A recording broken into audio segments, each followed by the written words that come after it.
You can hear this. You are not alone. This is the Resistance. Welcome back.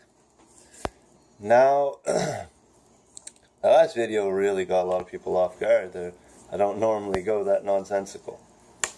Everybody's going to be asking for the apology video, you really shouldn't have referred to as the billions and billions of peaceful Muslims in the world ragheads.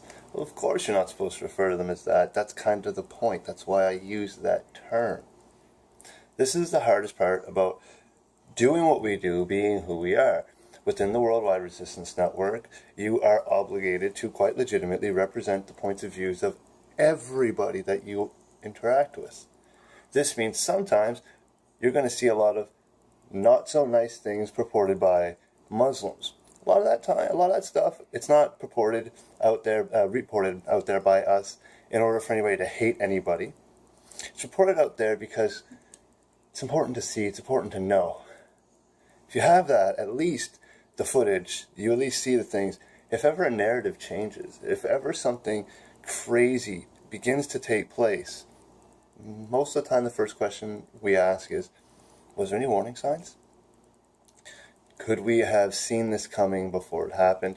And at this point, we would even dig into our own archives and be like, oh, this is what we were doing then. This is what everybody was doing then. And if you pay attention, this is where everything went bad.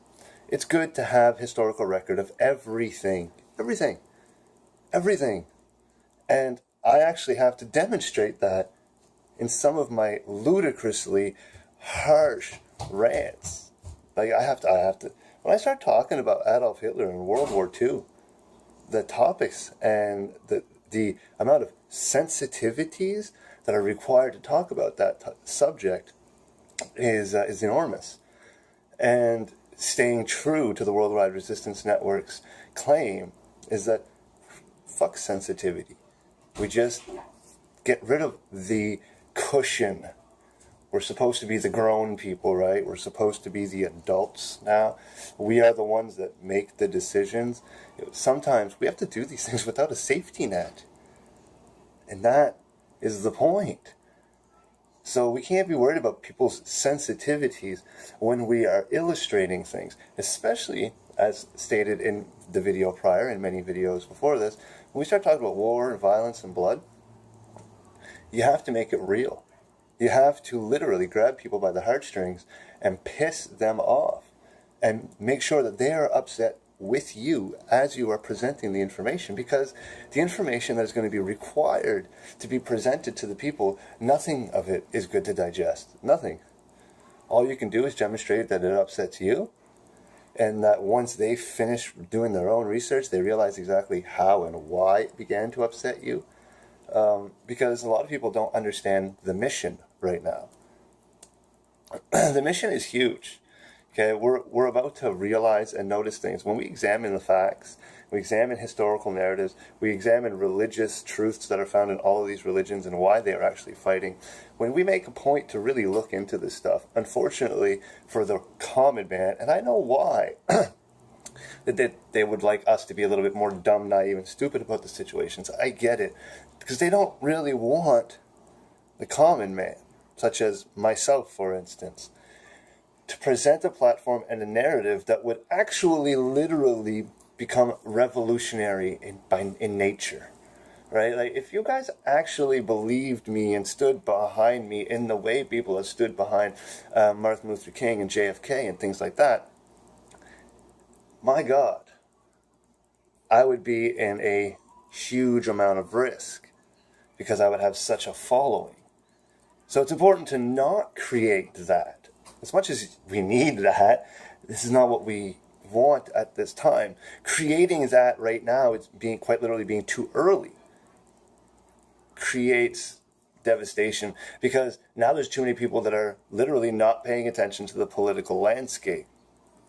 Right now, we can't do these changes, the sociological changes can't take place the way the political landscape is right now. But that's the point. That's how it's been designed.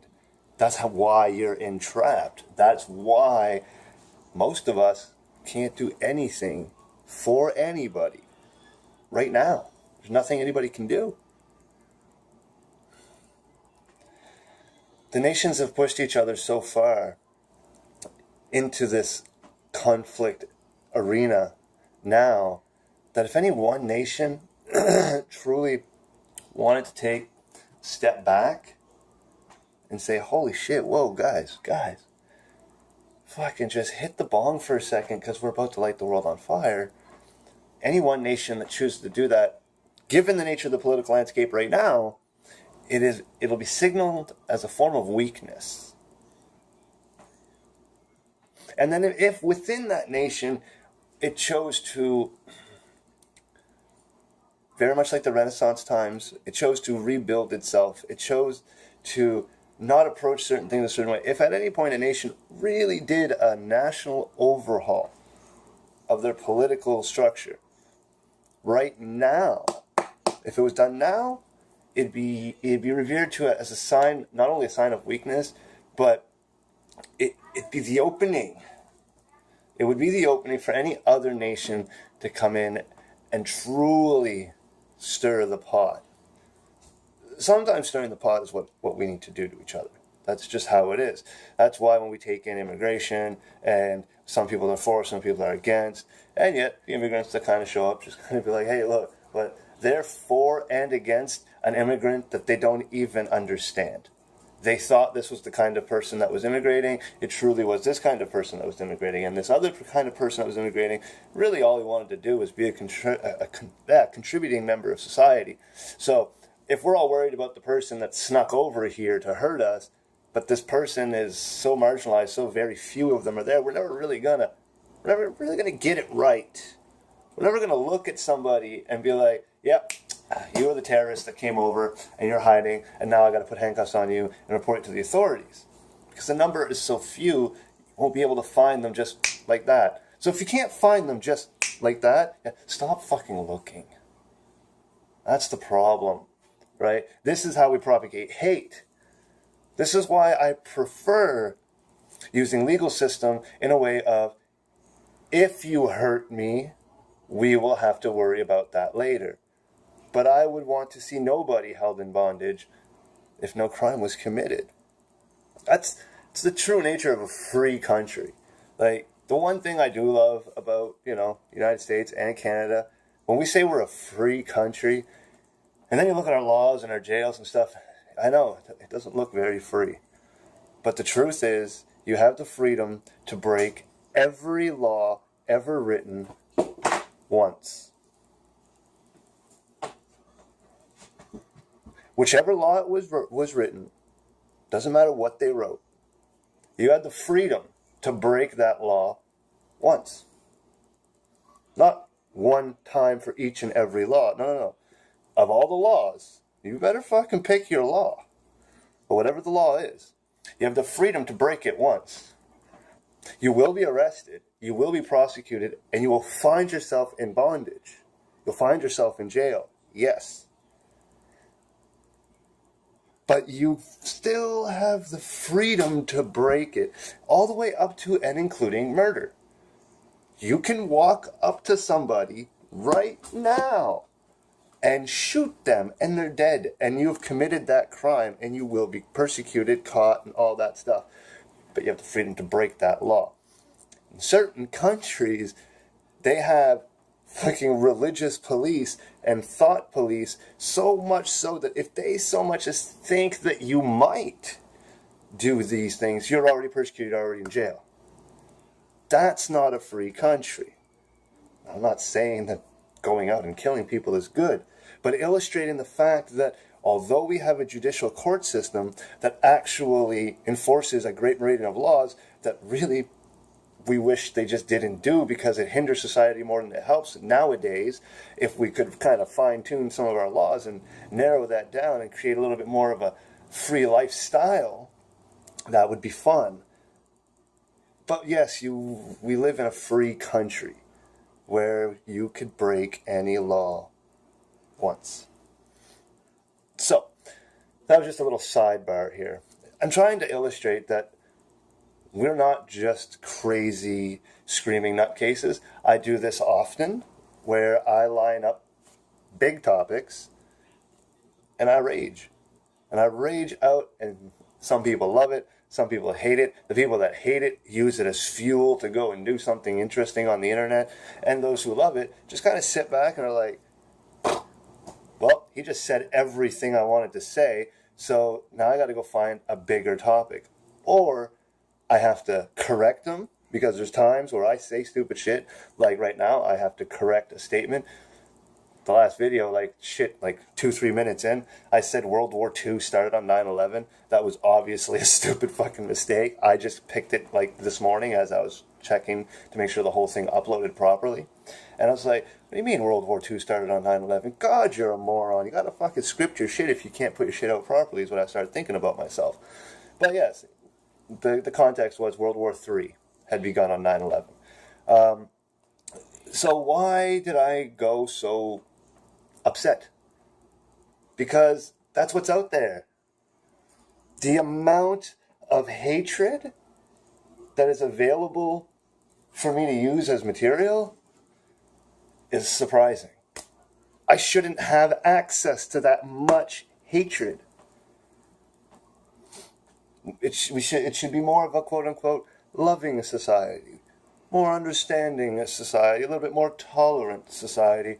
Although I wouldn't always be right there and saying, be tolerant of everything. I'm not a moron either. I don't want absolutely negative personas of any one particular society to negatively impact my nation's society. My nation's society isn't huge. It's small in comparison to others. So I really want to kind of protect the ability to do and say what we want. And we argue. We're Canadians. That's what we do. We just have a hell of an easier way of doing it with each other. You guys gotta fucking run up and down the street with flag posts and mace each other without saying stuff. And we just get drunk and hurl a beer bottle at people. And after a while, somebody meets you out in the parking lot and you get knocked out. And sometimes you win, sometimes you lose. But I'll tell you something, every time you learn. So it's just how we are. We're just different people. We act differently. We react differently. 9/11 was scary, yeah. But we didn't want to do nothing too hasty either. Nobody should have ever wanted to do anything too hasty. Even right now, the hastiest thing that we should be doing is re-examining. We have to re-examine a lot of the evidence that's been brought before us. All of it. And it's got to be brought forward to the United Nations, because if it can't be used appropriately, then it may not exist anyway. There's no reason for it to exist if we can't utilize it appropriately. What happens when an actual people like the entire populace, or a good portion of the great people of Canada and a good portion of the great people of the United States, actually agree on something, and they're like, guys, we need some sort of representation at the highest level because we might be the bad guys in this war.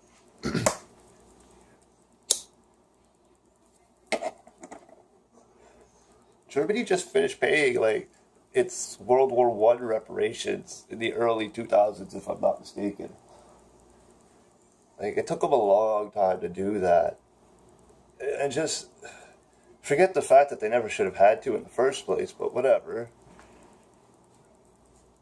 Hitler lost World War II, and then to peg reparations for both wars solely on... whatever. Certain thing. I'll tell you one thing. And I'm almost sure a lot of United States citizens feel the same way I do here. If Germany stood up in the United Nations and said, no, World War III is about to break out, no, we're not paying our reparations for World War II. We are not going to take money from the German people to give it to the people that are getting ready to light the world on fire a third time. We will we will become neutral here. We will not give money up.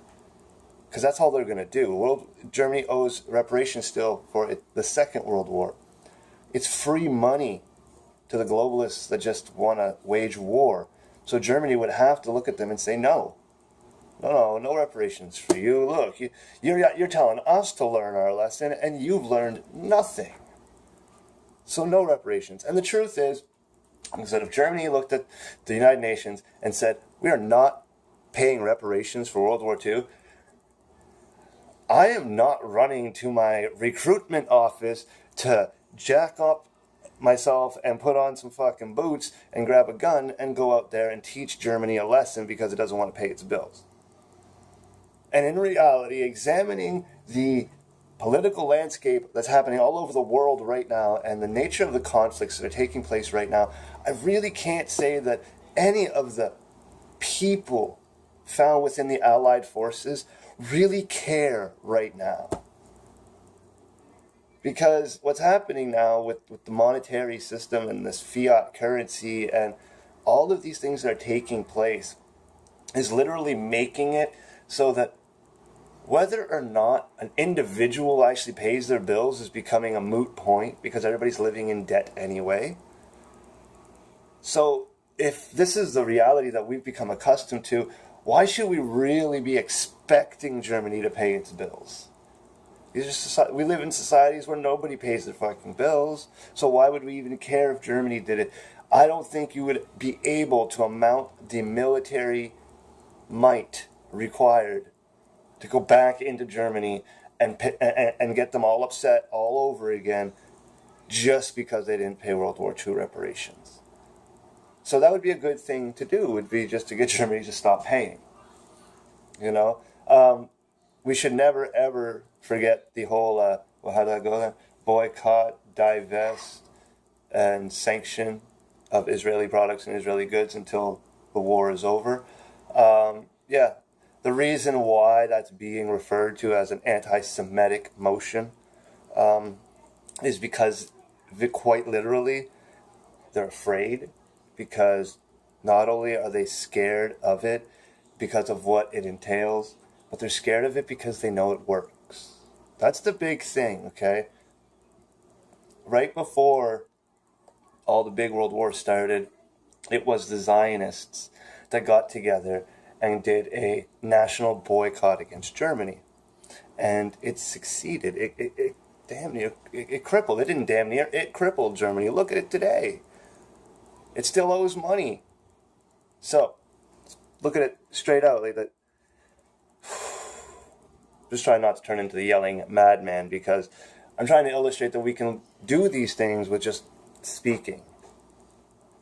But because the Zionists decided to do an international boycott against the nation of Germany, German economy fell, and they ended up losing the World War. So they're afraid of that kind of action. So when you say, I don't like that Israel's doing this to Palestine, I get it. And if you say that I would like to do an international boycott, I get it. Because it's a weapon of war that requires no guns. And that's what they don't like, because they can't shoot you for not buying their products. And when you don't buy their products, they don't make revenue. If they don't have revenue, they can't afford certain very crucial and important things, such as refills for the Iron Dome. So there's important things here that if you want to sway a victory, this is how you do it. Problem is why would you want to sway a victory? Israel's our friends, right? On the books, on the papers, they're the largest military ally in the Middle East. This is the biggest problem we're going to have with World War III. Is once the dust settles and we found out that Israel did 9/11, which brought on a reign of chaos over the Middle Eastern Muslim countries in the world, because literally what happened, and I don't mean to sound so crude, but what happened is the Jews knocked down 2 buildings and the Americans killed all the Muslims. So the truth is that the blood that was spilled on 9/11 of the 3,000 people that everybody so adamantly is seeking vengeance for, not one bullet has actually been fired towards the actual aggressing nation. So this is why World War III is going to be very interesting, because the Western Hemisphere is going to have to ask for forgiveness to the Muslims because of what we did. The Muslims are going to understand, thankfully enough, because what was done to them is exactly what Zionist Pharisees has done to their people since the dawning of time. So it's not that we're going to be given a pass. We're going to fall under one of Jesus's teachings. And if you actually truly know that Islam really did worship the prophet Isa, who is Jesus, and his teachings, they believe his teachings and his miracles are beautiful. The only thing they don't really believe is Easter. They believe that when Jesus died, the motherfucker was dead. I don't feel that to be a huge semantical difference when comparing certain religions. This is why you're seeing articles like the Pope saying the Bible and the Quran are quite similar. I've known this for a while, but only by researching it would you ever be able to make the honest correlations between the two books. By merely saying one book belongs to a Muslim terrorist group and one book belongs to the Christian good guys, how could they ever be together and not consider the simplicities of Jesus was a Middle Eastern man, taught Middle Eastern people. They wrote, guess what? Middle Eastern books in a language that we have never been able to understand, and that we've always prayed and hoped and had faith that were translated accurately for us in our benefit. That is probably the most sincere reality of a Christian life. A Christian person has faith in a Middle Eastern man in regards to a book that we can only hope, pray, and have faith was adequately translated. And now we're upset because Muslims learned how to speak English. So when Muslims come to us and say, oh man, you're doing it wrong. Look, I get it. You like the guy? I like the guy too, okay? He's a great guy. Yeah. But this whole resurrection thing, yeah, it was taken out of context. That never happened. He really died, and it just... Okay, so when they start really explaining it, all of a sudden we get mad. But if I wanted to know the truth about an event that took place in the Middle East, would I not ask an individual from the Middle East? It makes no sense for me to ask somebody that has never ever been there, lived there, grown up there, and lived their lives there. Right now it's war-torn, and the stories that will come out of the Middle East are quite, sad and depressing. And if you really, truly, honestly believe in the book of Revelations as the end times, and the prophet really was doing a good job seeing the future, the only thing you may not have taken into consideration was that the weapons and the beasts of war that his people, the prophet's people, and I'm talking about Moses and all of them, when they talked about end days in the book of Revelations, we forget that they're describing what's going to happen in their homeland. Okay? So the weapons and beasts of war that are found in their homeland today, that are sent there by us, we're fulfilling the book. We just don't realize it. We just don't realize that we are the bad guys in this story. But if you look at it cool, calm, collectively, and rationally enough, without too much mumbo-jumbo and religious extremism, if the guy really saw the future, he wasn't talking about the future in New York City or the future in little-ass Moncton, New Brunswick. He was talking about the future of more or less Jerusalem, the entire Palestinian areas, Syria, all of it. They said it was all going to be ravaged by the beast. But anyway, I really do encourage you guys to keep researching and find find out as much as you can about those different topics and give yourself a different, clear view of the war. Peace out.